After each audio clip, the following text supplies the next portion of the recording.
じゃあインコースなんかじゃファウルなんじゃないの。その一応は持ちますよね。テレビを見てそこでバッテリーからすればストライク野球を見てる画面か今すごくインコースに変えてますけど、キャッチャーがすごい外側に変えて向こう打つやろな打ってますけど、真ん中辺なんですよ。それが一二塁間のところですからね。飼い主とともに野球を見てるいやいやいやまたこれを踏まえた上で野球見てないや打っていくわけですね。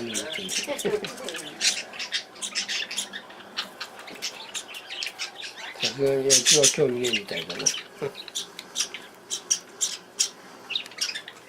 れでセケダが4番として機能ほらほらほらほらほらほらほらまた大事になってくる。ビンビンビンビンビンビンビンビンビンビンビンビンビンビンビン噛みつくな噛みつくなバッテリーがあればあるだけである勝負ということになったでしょうからね。キャッチャーはね、そういうつもりなんですよ。はい。ピッチャーはやっぱり勝負になったんですね。しかし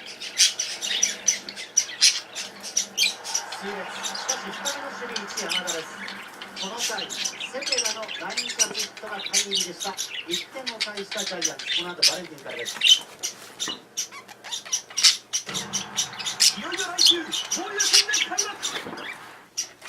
発毛剤もリアクションです。日本で唯一髪が生えるフォークが認められています。髪のこと気になり始めた。